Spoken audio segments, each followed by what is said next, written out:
beautiful Butte Mountain to beautiful Andrea Bonham. Good morning. Oh, thank you. Geez, with an intro like that, I'll come every day. Hey, we always try to get you back in the city. Always fun to have you here. Well, thank you. Here to talk about the Pride of Ione, which is something I've seen on Facebook, and maybe you can elaborate a little bit. Yeah, so the Pride of Ione, well, let's see, we started it a year ago, and it's all about the history and beautification projects, and just a way to kind of involve the community and preserve our history. Okay, a lot of history in Ione, in fact. Yes, a lot of history in Amador County in general. Right. You know, my friend Regi Guyton, or Sergeant, she's Right. maiden names. My poor husband, he was so confused when he moved to Amador County because everybody calls everybody their maiden name. Right. But she teaches California history, and she says it's pretty exciting because we're right at ground zero for California history. Exactly. And that's actually really interesting. I have a great book by J.D. Mason that was published in 1881, and it tells the Amador County history, so all the different towns. But what was interesting is in 1881 he went and talked to the pioneers and got their stories, and then in the 20s the women's club did the same thing and talked to their elderly folks, and it's like nothing really changes because that's basically what we're doing, running around and talking to people who came before us and Right. getting their stories. The more something changes, the more it stays the same. Yep.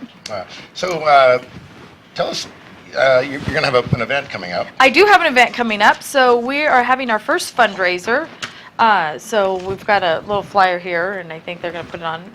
And it's April 5th, and we're opening a welcome center at the old JTS Sales Pavilion out at Castle Oaks. We have our office out there right now, so I have to thank actually Bill Bunce and Tom Sweat are letting us use that building. It was empty, so I found out who owned it and went and asked.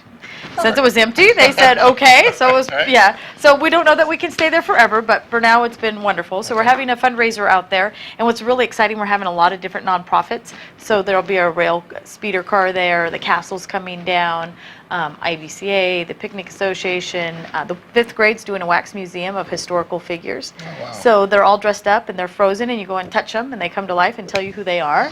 So I'm so excited about that one, Pam Bennett's. So it should be. I say, imagine it like a crab feed. It's a tri-tip dinner, with booths, Right. with other things to do. So we'll have the bar and just like a regular fundraiser that we're used to in Amador County.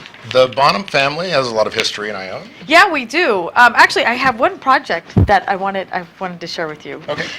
We're doing our first kind of beautification project, and we have, I don't know if you can see this. He's got it. We've already, last Saturday, we went and cleaned the building and the door, and we've painted it, and now today's Friday? Yes, tonight we start it. So this will be what's on that big roll-up door when you come down into Ione from Preston Avenue. Oh, okay. So I'm really excited because this is our first kind of big public beautification project. Gotcha. Sounds like fun. Can you tell I like that one? Right. Yeah.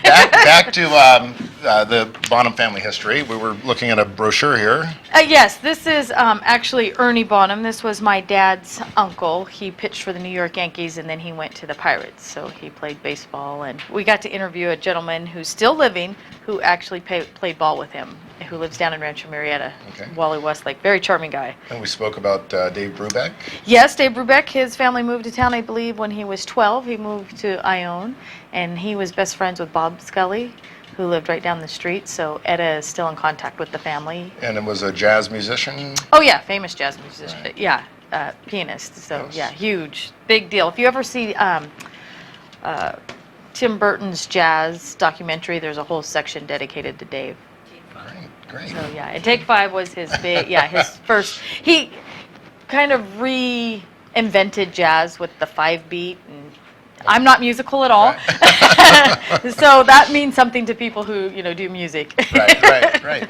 So it does seem in the last, and are you still on the city council, or? No, it's been were? a year. Really? A year and 2 months. You see, You get smile on my- evenings to yourself now? Yes, and I don't have to read all the time. That's actually what I like the best is I can I started, I can have time to draw or, read something other than, about wastewater or, a lot of reading. Right. Or bonds. And you're saying that this beautification process is starting now, but it does seem like in the last 5 years that I know you did some sidewalk improvements, but besides that, I mean, like Clark's Corner came in and a couple other places, and it really, in the last 5 years, has really Yeah, and there was a big change right when Clark's came in. What they did is, and I'm still using the program for this, the city has a facade program. So a business owner, if they're going to do something to their building, up to $5,000, they'll pay for half as the facade program. So I'm using the facade program for this project also. So yeah, it was a way to get buildings painted and, just kind of cleaned up a little. Right. I always say that I like Ione because you still go through, the main road still goes through the center of town. Yeah, and it's got a real charming feel to it. Well, and it's not a big tourist town. I mean, people come for the castle because they love the castle. But actually, downtown is, you still have your bank and your store and your Post insurance office, right. and your post office. It's still just the working town. So. Right. Speaking with Andrea Bonham, maiden name. Yeah, I tell you, everybody calls me Bonham, and my husband, he goes by Mike Bonham now. So. Probably smart. And we've talked about him before. I never had to meet Chucky Bonham, but oh, you haven't met Chucky? No, but I know in the parades. If you ever go to the Ione Homecoming Parade, I think he's the hit of the parade. Well, right? Yes, and it's so funny because he's in this video that we did of Ione Homecoming. Perfect. I might have to watch that one. Well, and he might be. You should come to the Homecoming Parade. You'll get a chance to meet him. Right. Yeah, and I definitely. I usually attend was it the first weekend in May? It's second weekend in May. Second week. So the parade will be Saturday. I believe it's the 10th. Right, and they usually have some sort of skit. Oh, these and boys. he's always dressed as, he and Mike Clark go as women, not attractive women. And they've been doing it for so many years that it's become the thing that everybody, and once you meet Chucky, right. you never forget Chucky. I have been, in Louisiana, met someone who knew Chucky. Everybody loves Chucky. Exactly. Andrea, thanks for coming in this morning. Talking about the Pride of Ione Foundation fundraiser coming up April 5th. 5th, yep. $35. And that's out at Castle Oak, she said, out at the sales office, and tickets are on sale at Clark's Corner, Ione Pharmacy, and I Own It Now. Okay. Sounds like a plan. We are going to run to an ad break. Andrea, thanks for coming in the studio. Thank you. Always good to see you. Stay tuned. You're watching Amador County's local television network, TSPN.